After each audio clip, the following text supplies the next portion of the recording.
voy a hablar de un debate teológico que no necesariamente es conocido por todo el mundo, pero como saben ustedes, existen importantes dogmas marianos. El último de ellos fue la Asunción de María, proclamada por el Papa Pío XII en 1950, ¿no?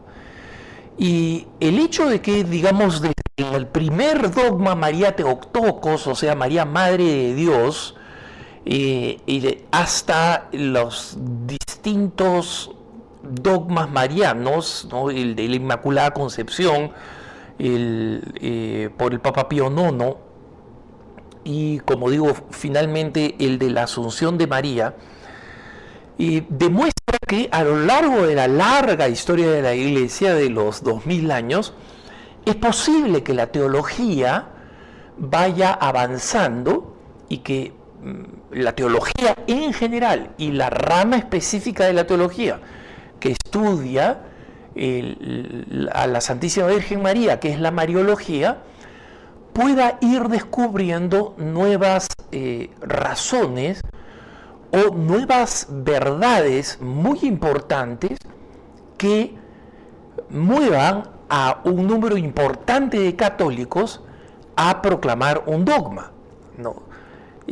Muchos de ustedes saben, por ejemplo, que aunque el dogma de la Inmaculada Concepción fue proclamado en el siglo XIX, ya en el siglo XVI los españoles llamaban a la Santísima Virgen María la Inmaculada, ¿no? La concebida sin pecado, y de hecho muchas ciudades fundadas por ellos han estado llevan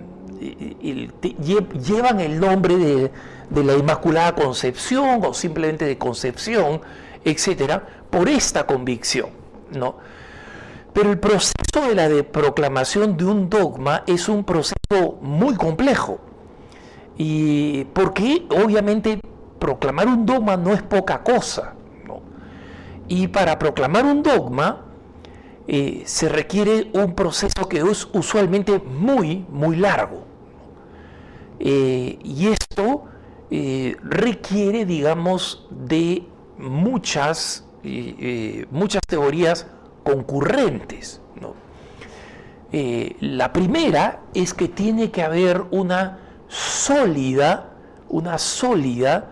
propuesta teológica, una estructuración teológica muy importante, ¿no? Y esto les pongo como ejemplo el dogma de la Inmaculada Concepción, por ejemplo, ¿no? El dogma de la Inmaculada Concepción es un dogma que fue criticado, o sea, mejor dicho, no criticado, pero negado por Santo Tomás de Aquino, no otro, ¿no? El titán, digamos así, de la teología, y explicaba la problematicidad de tener que decir que María había sido concebida sin pecado original, cuando la liberación del pecado es un acto traído por Jesucristo, que viene después de María. Entonces, ¿cómo podía María verse libre de pecado original cuando su hijo, que era el que traía la salvación, no había nacido todavía, o cuando había nacido todavía no había cumplido con la obra redentora que nos libra a todos de los pecados, incluyendo a su mamá, ¿no? San Bernardo de Claraval, que saben todos ustedes, tenía estas hermosas expresiones sobre María. Tiene de los escritos y de las frases y de los sermones más bellos dedicados a la Santísima Virgen María. Bueno, él también creía que teológicamente no era posible decir que la Virgen había sido librada del pecado original antes de la obra redentora de Jesucristo, ¿no? A lo largo de la historia va a ser un filósofo escolástico, Juan Duns Scoto, el que va a venir con la explicación teológica de cómo la Inmaculada Concepción de la Virgen María no es independiente ni anterior de forma independiente en la historia de la redención traída por Jesucristo, sino que es la redención traída por Jesucristo que simplemente tiene un fruto temprano y en consecuencia esa Inmaculada Concepción es producto de la obra redentora que la aplica a su Santa Madre en anticipación, ¿no? Y por si acaso, sé, hermanitos, que muchos teólogos deben estarse ahora rasgando las vestiduras por el simplismo con el que estoy explicando esto, pero entiendan que mi tarea es hacer un podcast, ¿no? Y tratar de dar algunas ideas en general para que nuestros hermanos y hermanas entiendan cómo estas diferencias y estas disputas ponen en contra y en diferencia de opinión gente que es igualmente santa, ¿no? Y es más, en el lado contrario a la proclamación del dogma de la Inmaculada Concepción, santos con un peso enorme, más que el de Juan Duns Scoto, ¿no? Pero cuando Scoto resuelve este problema con esta propuesta teológica, van a pasar varios siglos hasta que finalmente se encuentre el consenso de dos partes importantes de la comunidad cristiana. Por un lado, el sentimiento popular, como ya les decía, los españoles avanzaban a toda velocidad y en un argumento muy español, ¿no? Para los que conocemos a los españoles, no se olviden que yo soy medio español, mi mamá es española, ¿no? Cuando se ponen pues resistentes y tenaces, son tenaces, ¿no? Y cuando les decían, pues no, mira, la Inmaculada Concepción no pudo haber sido inmaculada antes de Jesucristo. Y los españoles contestaban con esta frase, ¿no? El pueblo, ¿no? Decía, mira, si quería y no podía hacerlo, no era Dios. Y si podía y no quería, no era hijo. Y como creemos que Jesucristo era Dios y era hijo, pues la Inmaculada Concepción es cierta. Obviamente es la inteligencia y el amor popular, pero no resuelve el problema teológico, ¿no? El otro grupo que tuvo que ser consultado y que respondió favorablemente fueron una mayoría de los obispos del mundo, ¿no? Entonces, así son los procesos para la proclamación de un dogma. Y recientemente, durante el Concilio Vaticano II, fueron muchos los obispos que le pidieron al Papa Pablo VI que proclamara el dogma de María Mater Ecclesiae, o sea, de María, Madre de la Iglesia. Un hermoso título, ¿no? De que María, al haber dado a luz a la cabeza de la Iglesia, que es Cristo, había dado también luz al cuerpo místico. Entonces, esta propuesta, muy bella, no prosperó desde el punto de vista dogmático, pero Pablo VI sí se refiere en el documento de la Lumen Gentium que María es madre de la Iglesia. Entonces es un título que podemos usar, pero que no ha sido y no se ve en el futuro que se proclame como el dogma de María, madre de la Iglesia.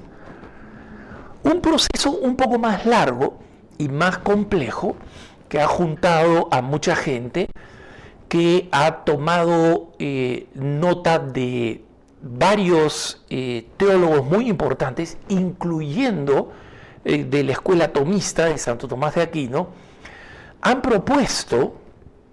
propusieron ya hace muchos años alrededor o más de 20 años, a la Santa Sede, al Vaticano, que se proclamara el dogma de María corredentora, ¿no? El nombre puede resultar un poco intimidante, porque nosotros sabemos que el único redentor es Jesucristo, ¿no? Entonces, mucha gente teme que al utilizar el término de corredentora, nosotros le estemos dando a María un papel equivalente, ¿no?, análogo, y cuando no igual o muy similar al de Jesucristo. Pero ojo, las personas que han venido proponiendo este dogma, aclaran por qué el título y aclaran cómo no le disminuye en nada y no oscurece en nada, ni echa sombra en nada a la potestad única de Jesucristo de ser el Redentor de la humanidad.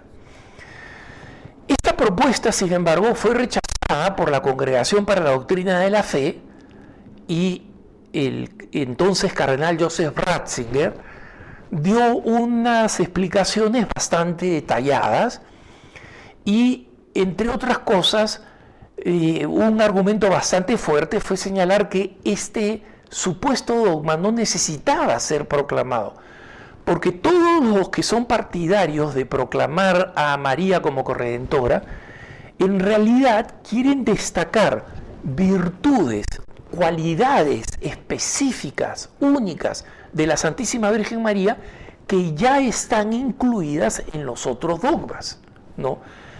Yo no me voy a meter en los argumentos que los que siguen siendo partidarios de esto y creen que hay que esperar otro momento histórico para volverlo a presentar, tienen, ¿no? Los conozco y me inclino a los argumentos que presentó el cardenal Joseph Ratzinger, porque creo que sus argumentos son absolutamente claros, a mí me convencen, y por otro lado, tal vez más importante, es que es un pronunciamiento de la autoridad de la Iglesia que fue hecho con el permiso de San Juan Pablo II, que nadie puede acusar de ser un papa que no era mariano, que no estimaba suficientemente a la Virgen María, ¿no? Entonces, que esto, digamos, nos quede claro, ¿no?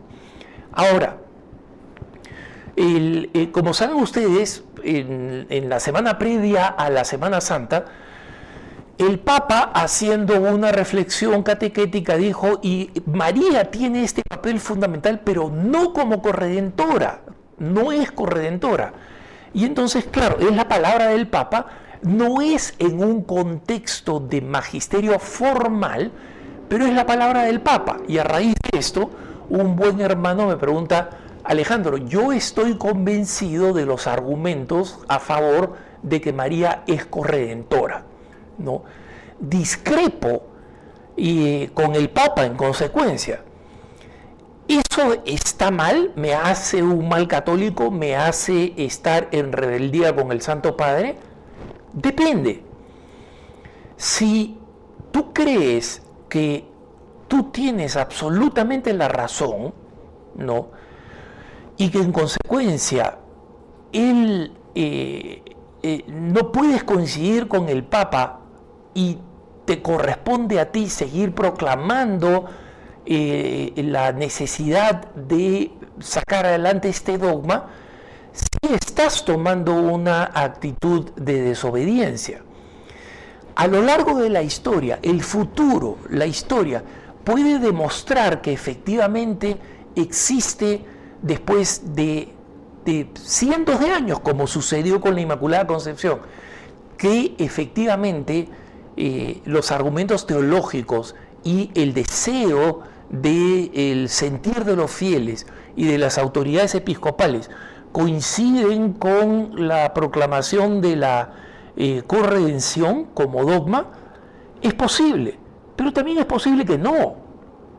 Entonces, lo que te corresponde es, si tú estás convencido de razón y crees los argumentos, ¿no?, y entre muchos tomistas, en el contexto de la teología tomista, tienen todas estas distinciones de qué significa y qué no significa, eso está en tu conciencia y nadie te fuerza a que creas algo en contra de lo que honestamente ha llegado, no por entusiasmo, no por fanatismo, no por simpatía, sino con un proceso decente del recto uso de la razón.